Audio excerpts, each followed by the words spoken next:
Hi everyone, welcome to Basic Binges, part of Nom Talk Network. Oh, words are hard today. Hello. Hi, how are y'all? Welcome. Today is Monday. Your eyes do not deceive you. We are on earlier than usual because it is a holiday and we were concerned about loud noises outside because of fireworks. So thank you so much for watching us right now. Welcome. On this show, we review popular shows that are out now while eating and drinking some of our favorite drinks and snacks. I don't know if we have any today because, it's earlier, but if we do, we'll definitely let you know. Hey, we do. All right. I am so excited to welcome our guest with us today. Erric, what are you drinking? I am drinking agua, water, nourishment for the body.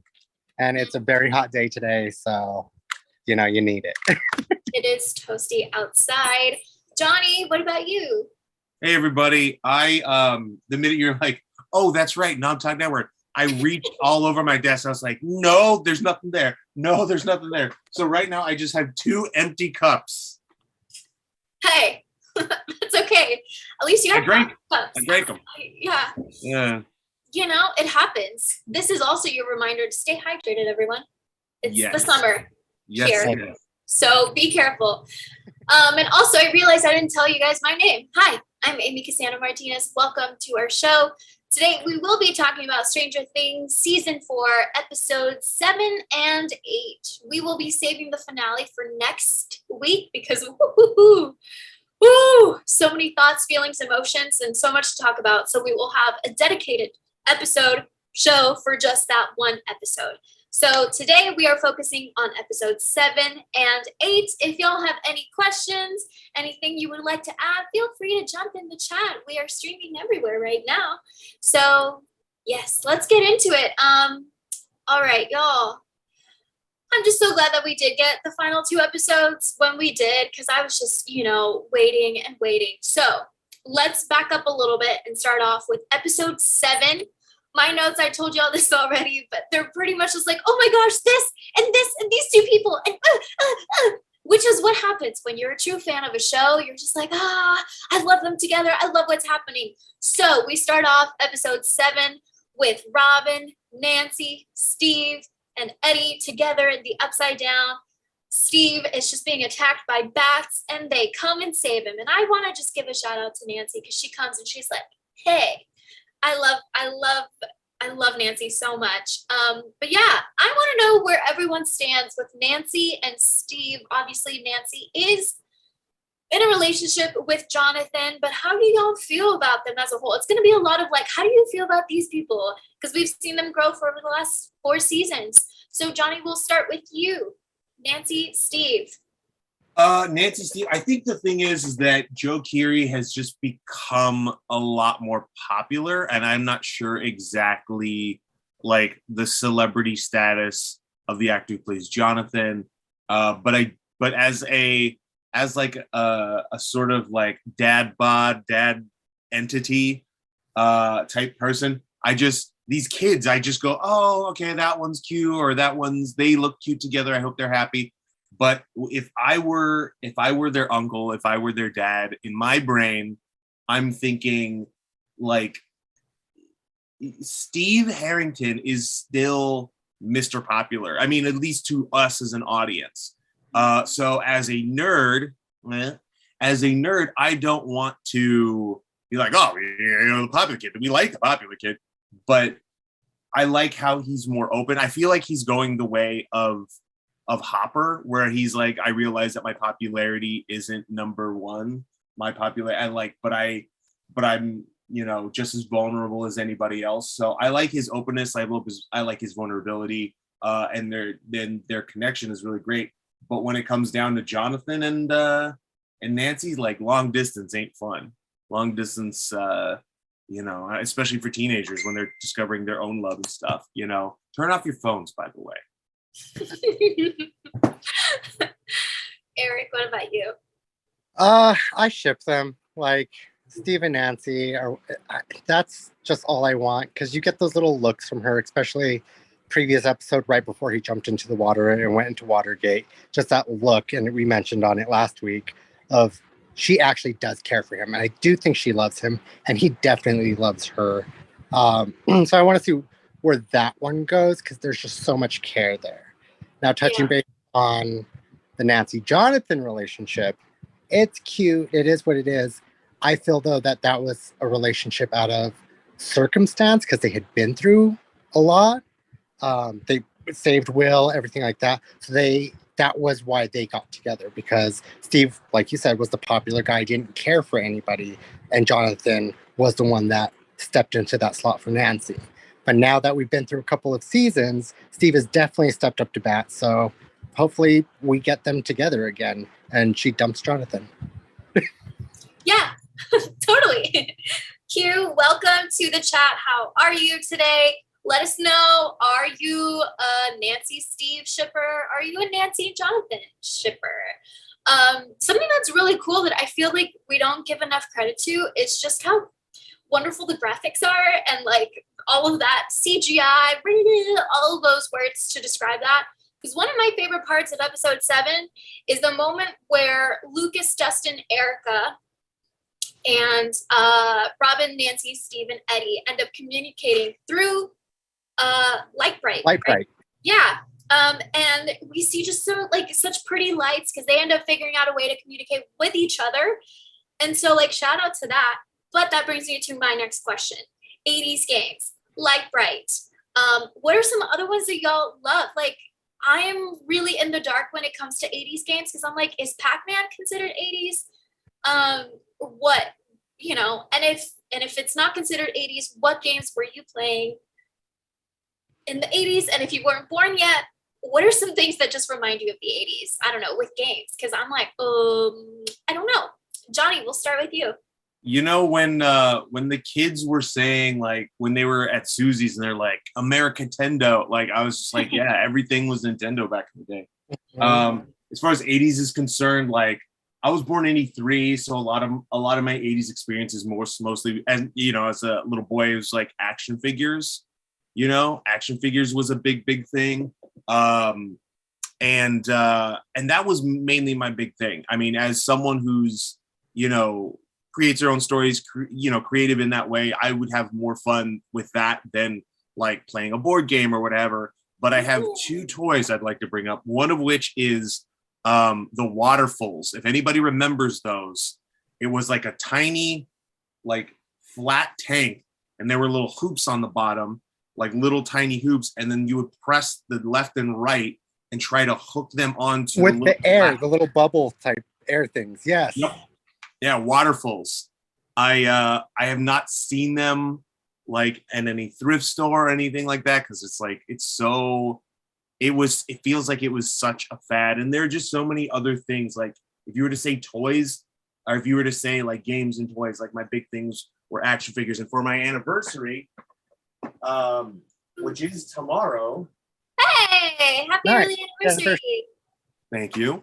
My fiance got me the original like Ecto 1 from the old days, the Kenner remakes, and yeah, I just said, if it's too much money, don't get me anything crazy.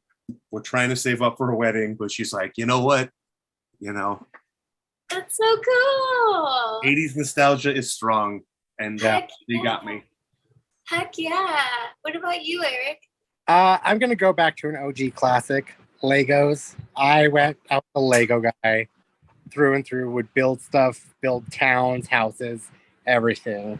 So Legos, give it out to them. Or the cheaper version of Legos, the big blocks ones. There's Duplo. Who is Legos, but I remember when I was a kid, if anybody in the chat can remember, Tyco, Tyco. That's what I was thinking of. Yeah. Oh, we got that. Also, dangerous game that I think it's illegal to get them now. Lawn darts. Oh. Terrifying. Did you know what that is, Amy? No. Okay, so it was a dart, just like this big metal dart, and you would toss them up in the air to make them like land in like rings and stuff. But people got severely injured. Their lawsuits. Yeah. it was just like it basically somewhere, somehow in America, you could probably do the history of it, but there's like straight up, like you gave kids spears. If you gave children like legit metal spears, and they're like, yeah, sure, kids will be safe. And there's so many things like before we were born that were just like, how did anyone? It's just like, How did we I don't survive? know. It's like you weaken out there. You you weaken the survival of the fittest. You know. And speaking of Legos, I still to this day have my Scarlet Witch. Oh. And my favorite, Captain America. Nice. Yeah, so they did a wrong IP, but they did a round of Marvel What Ifs. And then they recently did Maddie. Okay, so toys, speaking of toys, this is not Toy Network, I'm sorry.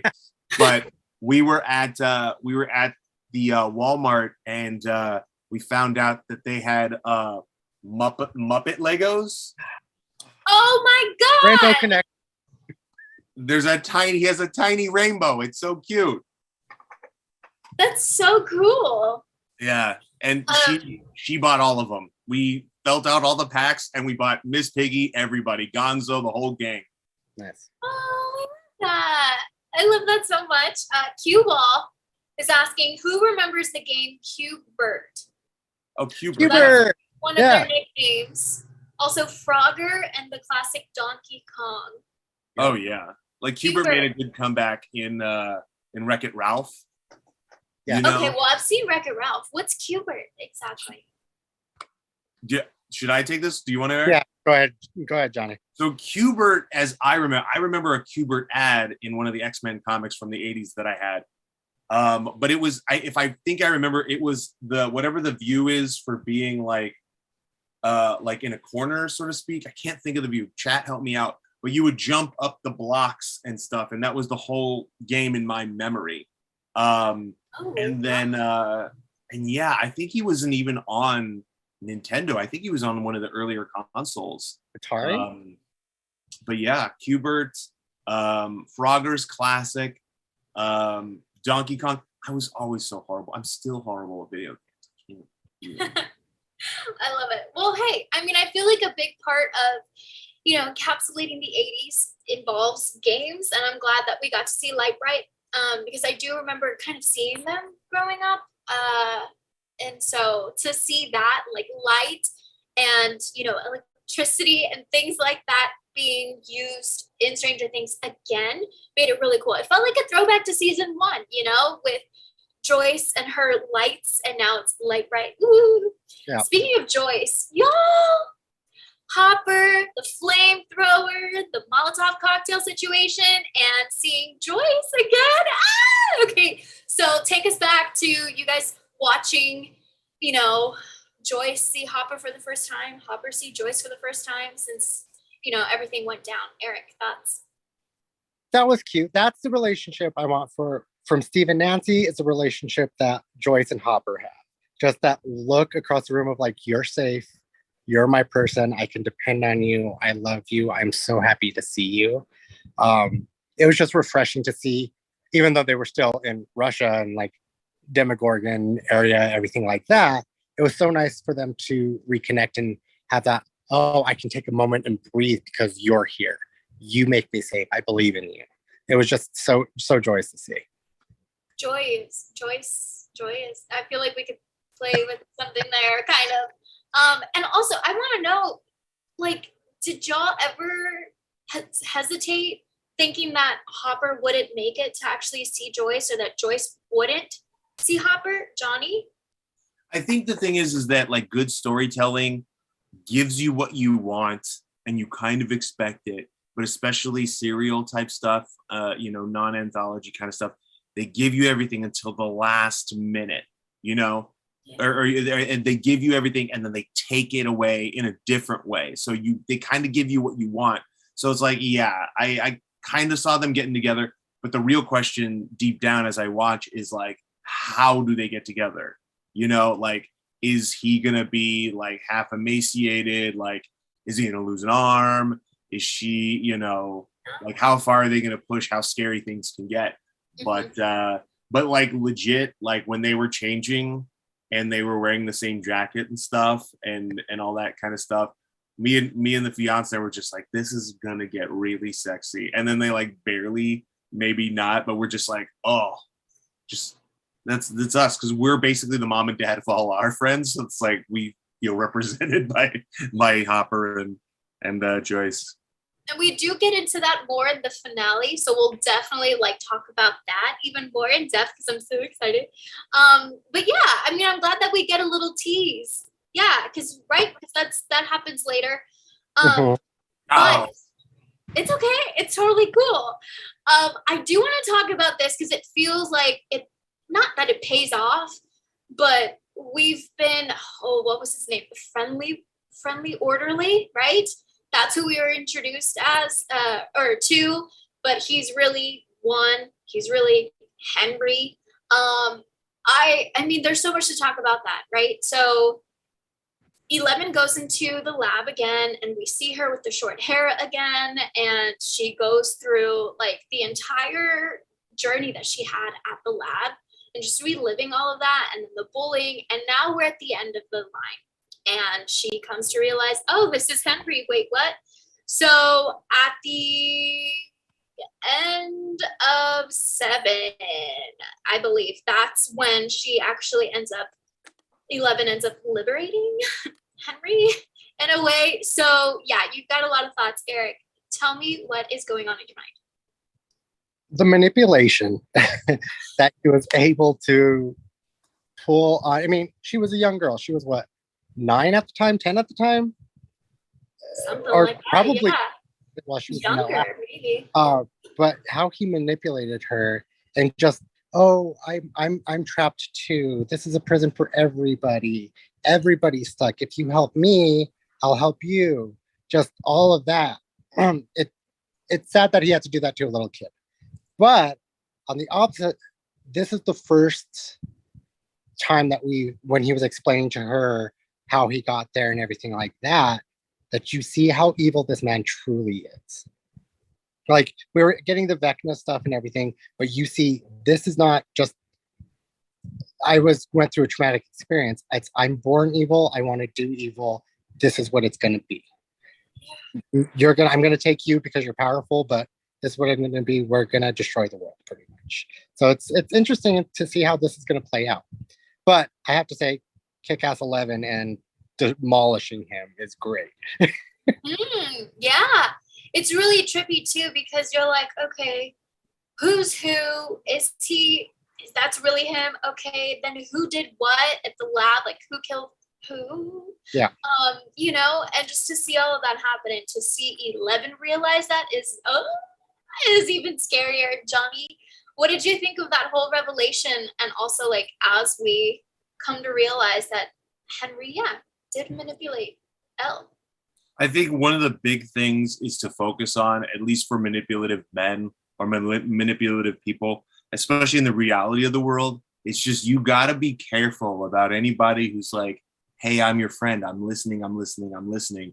Because, like, to a degree, what's their agenda? What are they trying to do? Versus someone who's just trying to help. And I think a lot of the sort of like toxic sort of stuff that came from Hopper in the previous season, he's coming from a place where he doesn't mean to be toxic. He doesn't mean to be, versus Henry 1 or Friendly Orderly. The thing is that, like, he I don't know. I'm just imagining people who are traumatized or ostracized. And if I had one more "ized" adjective to go here, I would. But someone who feels like they were put out from society or whatever. I don't think he was naturally bad. I just think that, like, he was off. He was from a time and place where anything was weird. It was shunned away, put off to a hospital or that kind of thing. And then it just fed into, like, the movie Chronicle. I'm trying to think, just any of those movies or any of these stories that we have where someone's a part of like an outcast situation. And because they're abused or because of this or that, they just become so angry and they want to fix the world in their way and what have you. So that's my view on that. I just trailed, but there you go. It's a massive mess. And like to see 11 realize everything that's happened is just it's so much. I mean, she's a kid. She's a kid at the end of the day. And speaking of kids and teenage, have to point out though, when he's attacking 11 and has her up in the air and everything like that, I have to point out that remember he said use your anger in like a bad, sad moment. Yeah. He overpowered him. If you really think about it, she saw her birth, her mom calling her Jane. So that was way more powerful than his powers. So I hope she draws on that and uses that in the future. Like, oh, my good memories are way more powerful than my bad and can help me battle pretty much. Yeah. Yeah. And we do touch on good memories later. We'll talk about one of them in this next episode that we talk about.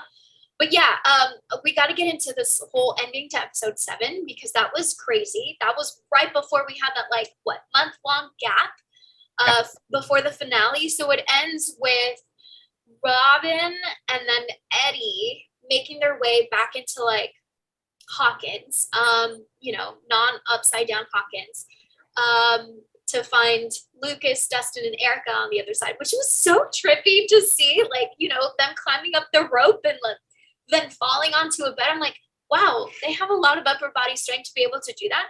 But then we get to Nancy, and Nancy, I fell for it. I totally fell for it. I was like, oh my gosh, she got lost. She goes up that rope and then ends up in the middle of the upside down, confusing area because Vecna has taken over. And I was like, wait, what happened? But I think the moment a lot of people were waiting for happened. We got a little Barb cameo, a little bit. Like we got a little flashback of Barb, that whole situation. So I want to talk about the people that we've lost in Stranger Things that just were gone too soon, including Barb, including Bob, names, Johnny, I know that you were had feelings about Barb coming back. I gotta say, when it comes to the internet and it comes to crazes, I think that Barb's was great and fully justified. But one of my big things was Benny, the first person who found L, the burger shop that gets overtaken by the jobs. Throwback. Okay. Benny, sweet Benny, did nothing wrong to nobody because everyone's just like, oh, Barb, she's sweet. She wants to hang out with her friends, and that's true. But Benny, just finds this kid, feeds her, clothes her and everything. And for the sake of Papa, for the sake of Brenner, he's gone. And what bothers me the most about that is that it's human on human violence versus an unspoken sci-fi evil. It breaks my heart. And the government, the government. Yeah, that was a tough way to end. How did y'all keep it together? Just waiting for July 1st, Eric, just especially with that ending on episode 7. What the heck? Lots of questions. Lots of Nancy better not die. Yeah. But also doing this definitely helped out. yeah, definitely. But a lot of deep diving into watching the rest of the season to see what I missed, because I'm one of those who watches the season and goes back and be like, what did I miss? Blah blah blah blah blah. I don't know if I captured it when Dustin and all of them were running Erica and stuff to go to the trailer to help them get back. Little G Erica over there freaking slashed the tires of the cop cars so they can get away and nobody could follow them. She was like, look at this little misdemeanor. It's little things like that. Erica is my number one for this show. Oh my God. I love Erica so much. But yeah, back to Nancy, it very much worried me because that's one of the characters that I don't want anything to happen to. because she's just badass. Like, I keep seeing memes of like Nancy with a gun is more dangerous than anybody. Yeah. Johnny? Yeah, when you said Nancy and the gun, is this the episode where they go to the shop? Not yet. We're gonna get to episode 8. I can't. Oh my god! I'm so I sorry. know. And then also, like, these episodes are so long. Old Man Johnny, it's just like it blends, and it still does. Yeah. Oh yeah, no, for sure. Let's get into episode 8. Yeah, so much happens in this that gets us perfectly set up for the finale. We're gonna fast forward for a sec. At the end of the episode 8, everyone's locked and loaded and ready to go with the plan to take down Vecna. And like most, because it feels like there's 3 different groups of people. So we've got half the kids, and then the teenagers. Then we've got the kids with Elle and Jonathan and Argyle, so half and half as well. And then we've got the adults. So that's how episode 8 ends. So that's where we're going to be ending. So in order to get there, let's talk about everything that has to go right, to get everyone in that place. And when I have to give a shout out to like the fact that Nancy is named Nancy, the fact that like there's so many Nightmare on Elm Street like vibes to this. It's so amazing. Obviously we got Robert Englund. It's so cool to hear someone say Nancy. Again, that's my best impression of that. But Nancy is okay. We finally see her come out of the upside down, traumatized, of course. And Vecna basically just says, I'm going to show you everything. And she talks about Hawkins not being the Hawkins that they know, which I'm like, foreshadowing. And obviously, again, we are not going into spoilers for episode 9 yet. And we obviously don't know what's going to happen next season. But my gosh, that just set up everything. But let's get into Murray, Joyce, Hopper, Dimitri, and Yuri. So that's one of the main groups. They're all together, which I'm like, yay, everyone's semi-safe, as safe as they can be. And then they see the demo dogs in these like tank things, which I'm like, okay, what does this mean for the future of not just Hawkins, but everywhere else? Because they've gone back. They basically snuck out and then they snuck back in.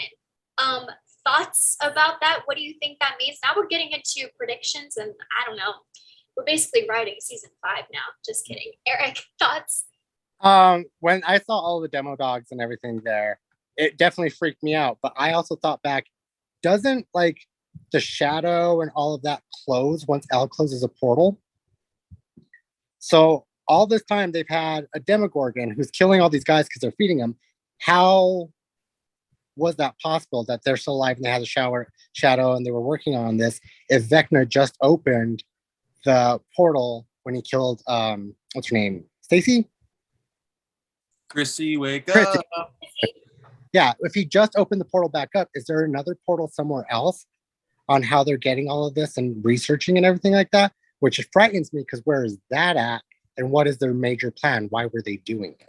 That's what freaked me out more than actually seeing the demo dogs. Yeah. Johnny, what do you think? Almost exactly the same. Like, what is the plan? Like, why does Papa, why does Brenner do what he does? Why are evil the way that the evil is, and immediately, as much as we talk about the nostalgia of like classic 80s horror as this takes place in the 80s, my 90s brain was just like, oh shit, this is some Independence Day. Like, is that glass bulletproof? And like Adam Baldwin like shoots like it just reminds me so much of Independence Day, and it's just, there's that. Yeah. Like what's the main question, I think, is also like, what's the plan? What are they? Because even we now in this economy, old man, but like what's the plan of the things that are out of our power? Like who, Yeah. Well, see, my thought was, what if one of the previous times that Elle opened up the portal, they were like, oh, sweet, and they stashed the shadow and they stashed all this. Yeah. No, and I get that. That's how they would have done it. But how was it still alive? Because they actually just opened the portal. Because it looked like they had been like. Because wasn't there like a Russian portal as well? They were trying, but it never could be opened. That's why they had to go to the Hawkins Mall. Remember? Oh my god, that was such a fun season. All blur. Anyway, so I have a feeling. Yes, there's that Russian one that they try to happen. Did they actually get it open? And like, what does this mean for the rest of the world? Yeah, because everyone. I mean, this was the first. Well, okay, I think maybe it was the second time where it felt like we had at least a couple different locations, like everyone was scattered, right? So like last season then, right, with Scoops Ahoy, that's when we got a little bit more of the like Russian, area situation happening. So that was the first time. But like before then, it was very much just Hawkins and upside down, the upside down. But like, yeah, interesting to see what might happen there, but also very terrified. Let's switch gears and talk about a moment that was sad, heartbreaking, and so layered.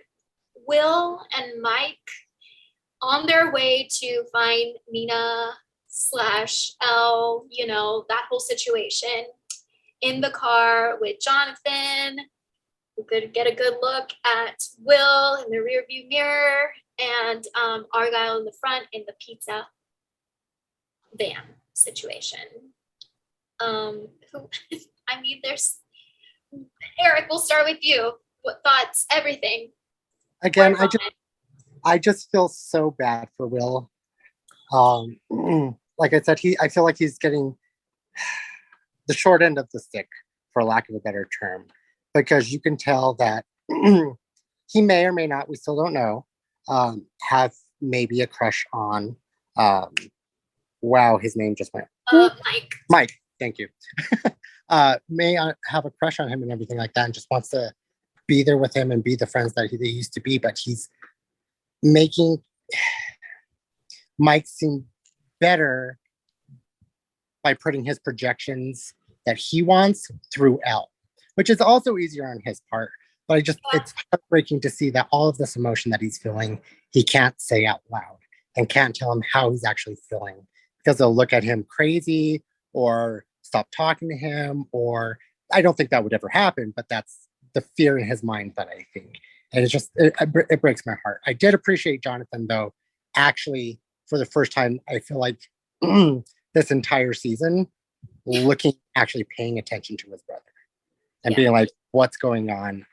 We need to fix something. What is going on?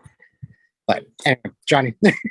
Yeah, I mean, like, as like, I feel like this show and story and telling stories like this, it has ally baiting, not queer baiting, but ally baiting. And the idea that for any of my loved ones, for any of like the people that I hold close to my heart, just this concept of like wanting to be there for them and letting them know that I'm always there, but also, queer or not, just like the concept of like if your crush at the person you're trying to talk to or your person you feel feelings for, like you're gonna put the name of someone else. Like when you're in middle school and you're like, oh, my friend has a question or my friend has a crush on you, my friend was asking. It's like, we know who you're talking about. And it just like when it's shot beautifully too, by the way, when Will looks away and then just Mike's off and is like, okay, maybe I would have, and then Jonathan looks back and just look at the beautiful, beautiful cinematography they have right there. Like the light is just catching, Will's eyebrows and this really soft, this really warm eyelashes and this beautiful, warm, like bearing your soul moment. And then after the whole thing goes down, I'm just ugly crying when Will is just like, he's covering his mouth and he's just like, because he doesn't want it. I did, like for the finale, I did the crying that like you don't want your loved ones to see because they don't, And it's just like one of those things where and then I was watching this go down. He's crying. I'm like, oh, shut up. I was falling apart for that boy. Yeah. I want to know y'all's thoughts about, because obviously I feel like I made it through the finale. And I was like, okay, I can breathe on social media now, not being scared of seeing any spoilers at all. But I also like, checking social media for the conversations people are having. And some were saying like, hey, what the heck? What the heck, Mike? Because in the past, they even had, I think it was a reference to maybe season 2, where, where Mike notices that Will is like still going through something. And so they were like, how can Mike not see that Will is right next to him and crying? And so maybe, I don't know, I want to hear y'all's thoughts if that's more of just like Mike being very focused on Elle and like, yeah, Elle, and, just not paying attention to Will. Or what is it? What is it? Johnny? I think there's this balance of making good characters that are really, like you're saying, focused on their own sort of path or whatever, that they're kind of, and we kind of do this as people, like we get wrapped up in our worlds of whatever, and the people that we mean to be there for, we don't brush them aside. We don't mean to be mean, or we don't mean to be not open. But life has that tendency of blinding you, or you putting blinders on the task that you're trying to, accomplish or trying to just stay afloat on. And it's just because, Mike's going through his whole, like, I can't say I love you, and like how he feels about, Elle being like the superpower, because I think it's this episode. I don't mean to Tom Holland it, but like, I think it's this episode where he says like, what if I'm just like the guy who had the dumb luck of finding her, at least Lois, I think this is the right episode. Lois Lane, that conversation. Yeah. Yeah. So it's one of those things where he's just like, that's what he's dealing with. And I think that's, kind of what's blinding him. But how do you not hear your best friend just like crying, or just read between the lines, especially like in previous seasons? I forget what it was, 2 or 3, where he was just like, where I think everybody was sort of shipping up, and he's like, do you think we're going to play Dungeons and Dragons forever? Just 2. Yeah. Well, I mean, if you really look at it, Mike has been kind of ignoring Will this entire season. Like, for instance, we brought up earlier in the season, like his birthday thing. Don't know if it's still true or not. Yeah. But he's just getting left on the back burner, and it's not fair because this is your best friend, or supposed to be your best friend, and you're not doing very good best friend things. So it's a sad to see where that relationship has gone, because they've only been gone for 8 months from Hawkins, because that's what Joyce says. Remember, she's like, hey, I buried you 8 months ago. Like, so they've only been gone for 8 months. So what happened in that 8 months that your relationship has deteriorated so bad? Oh my God. Yeah. I feel like high school boys, right? I'm sorry. I think it's just the high school boys is what it is. Yeah. I mean, and also just, I don't know, I know they're not graduating yet, although, oh my God, wouldn't that be cool if we got to see them graduate from high school? Predictions. Okay, anyway, it just reminds me of the time of like, you graduate from high school, and those following 8 months, a lot can change. So who knows? But now, as we start to wrap up season 8, we're going to focus on different groups of people and how they end up at the end of this episode. So let's talk about 11. Let's talk about 11 and Papa and that whole situation. Okay, so 11's basically saying, hey, I want to help my friends. They're like, no, you're not ready. Papa says she's not ready. The other guy, Paul Reiser, I cannot remember his name. He was like, it's her choice. And I was like, oh, okay, yes. Let's get some of this language in there.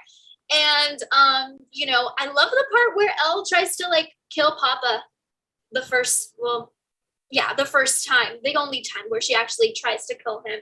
And she says, if you try and stop me or whatever, I will kill you. There's so much anger there. It's just so cool. And then we get that moment outside. Thoughts and feelings about that moment with the helicopter, Elle, Papa on the ground, holding hands. the whole situation. Johnny, do you want to go first? I gotta say, my favorite moment out of all of that Yeah. is the reunion. Is like, as far as like Papa is concerned, like, and everything that's happening in the Nina project, my everything, and it's like you just said, my everything is straight up Dr. Owens talking about the kid's choice.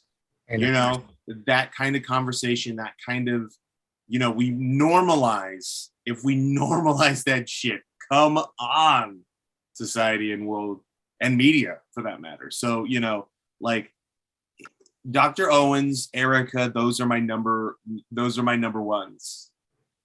Nice. Yeah. Eric? For that whole Papa 11, I'm not gonna let you go, you're grounded pretty much moment where he tries to drug her and put the collar on her. Yeah.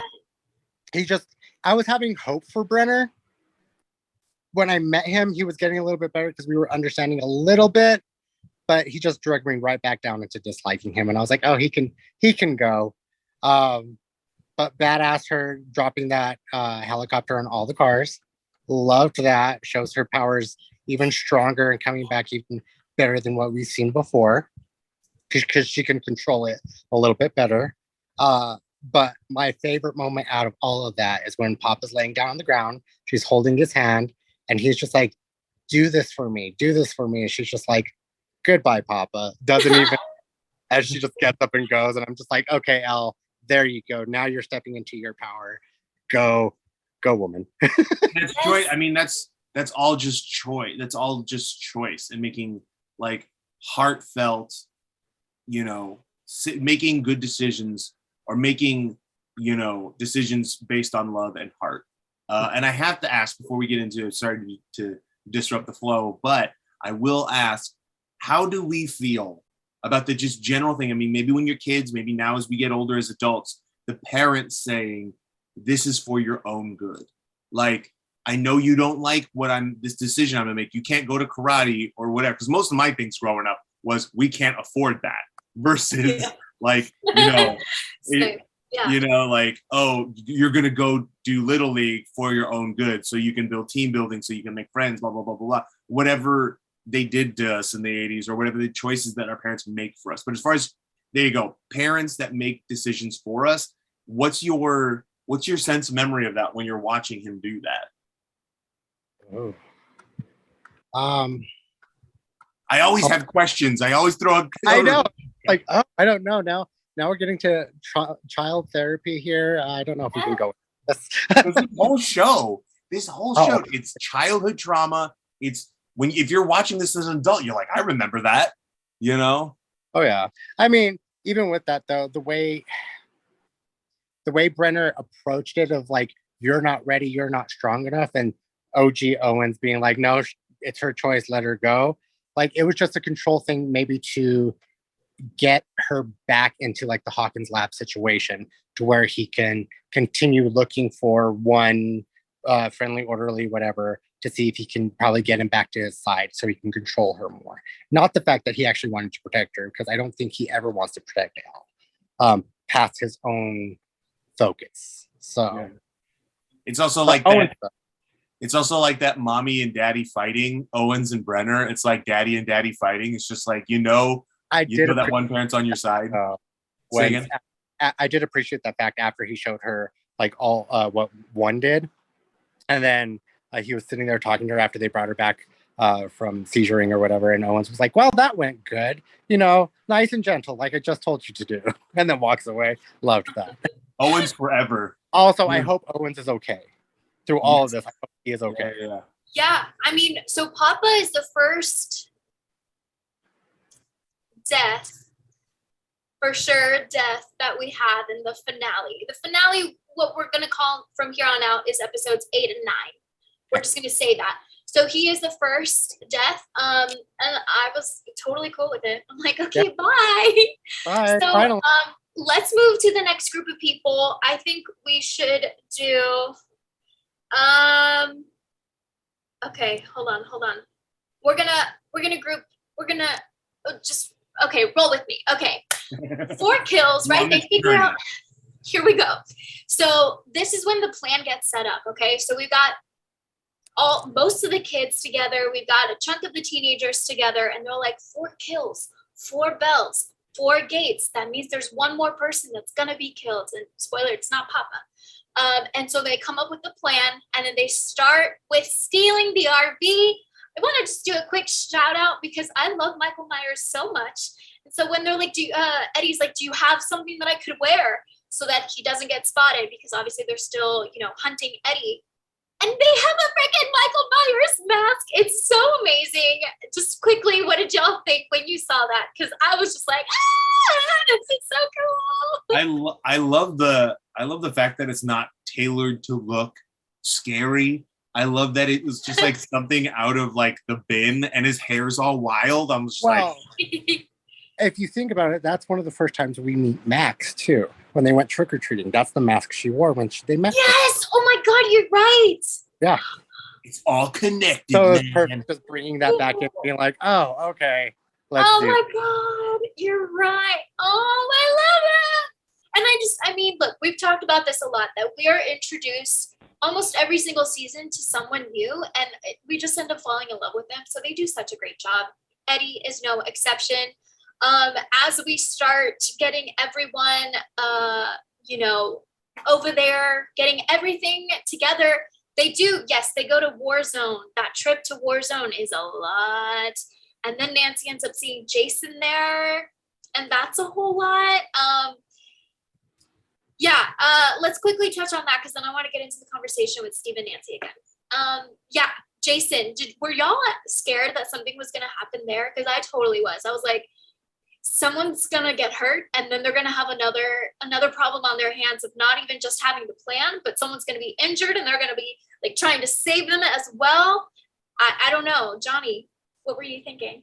I think that was a really great tension builder to add the tension, and Robin's situation with her crush really got to me. Oh, yes.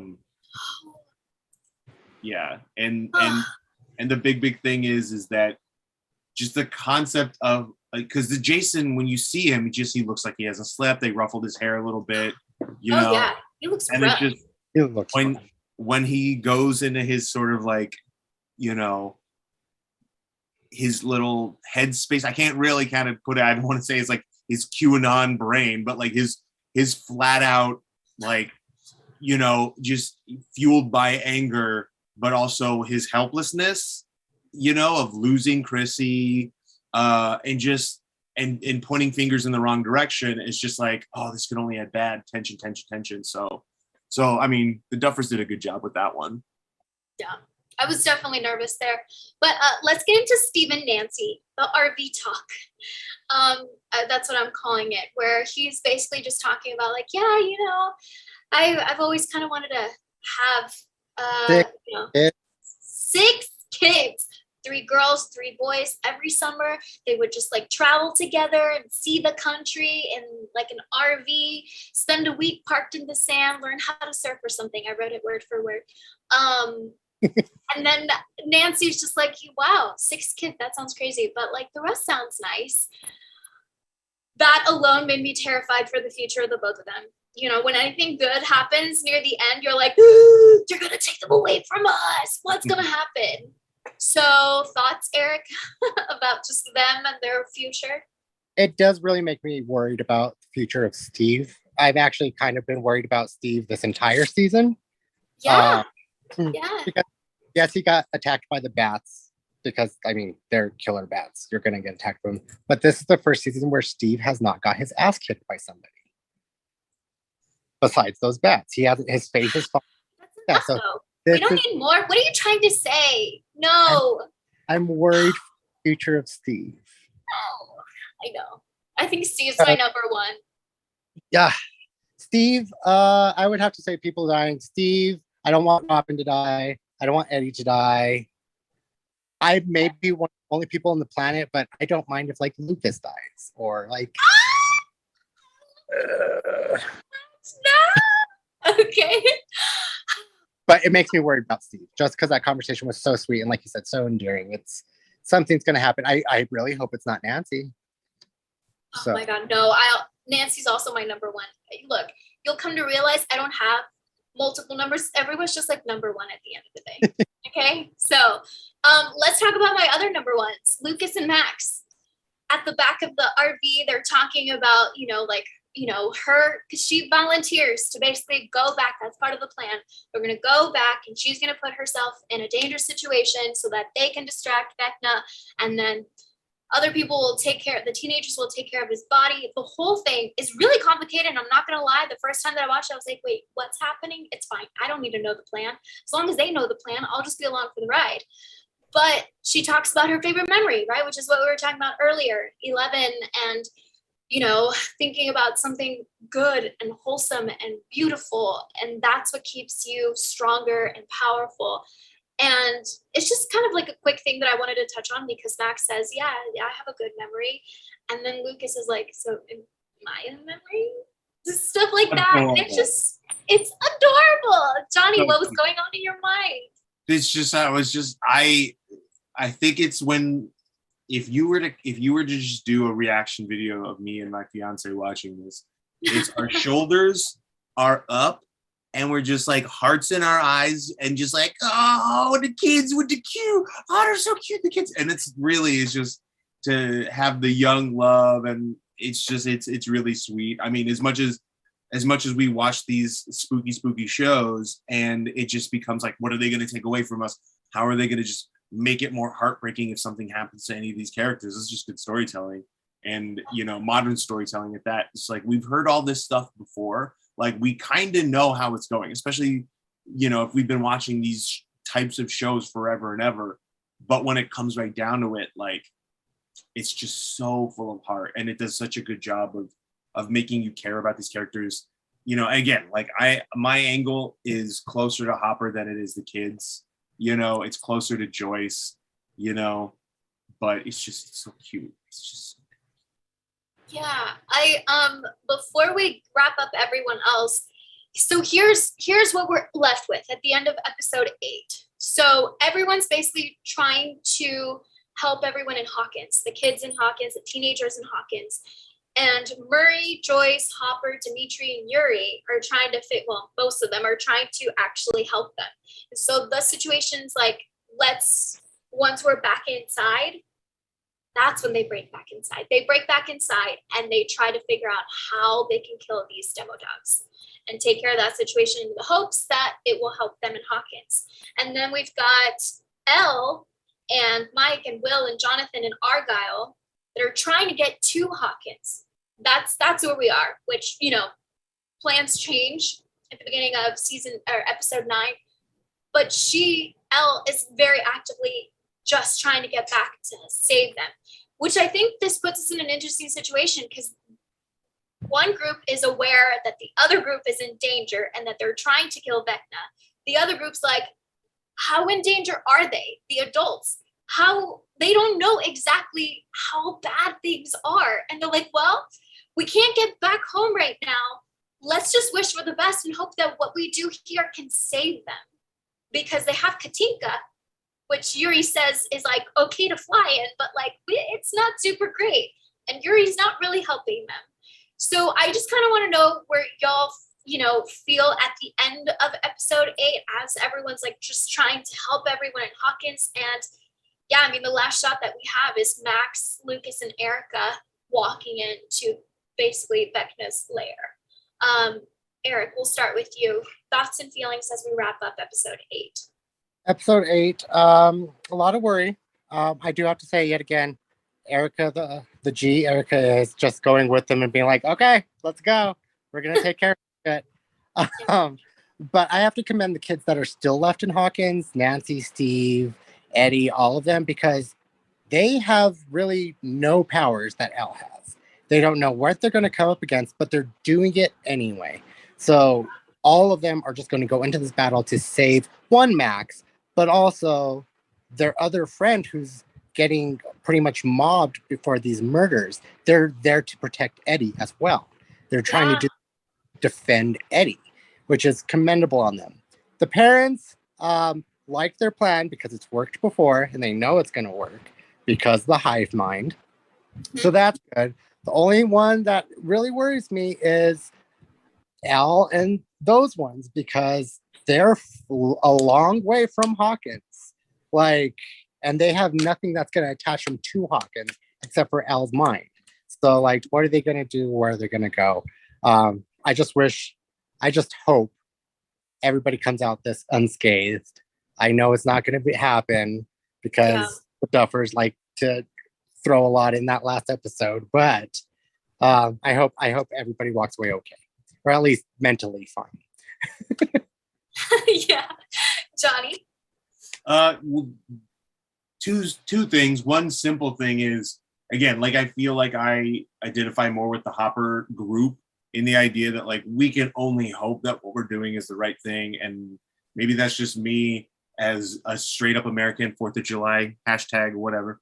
But, like, just like the concept of like, we don't know, but we can do our damnedest. And the second thing is that all these stories, like, there's a whole D&D interwoven thing, but each of these episodes feel like you're in a campaign with someone you know, and they leave you with a cliffhanger, and you're like, oh crap, what are we going to do? How are we going to plan this? And just like going to the war zone, going to do this or going to do that, like, you have what your resources are, and you hope your hit points and all your levels and your character sheets are all leveled up and stuff. But, like, you know, you just go in with your best, you go in with your heart, and you see what the hell you can do. And that's the brilliance about this show, is that it feels like a D&D. It's a roll of the dice. I mean, if you bring it back to that first couple of episodes when they had the big D&D battle, when they were fighting Vecna on the board and they were all playing the game and the basketball game and everything like that, it's last minute championships. They're getting ready for battles. So nobody knows, it's the roll of the dice, like you just said.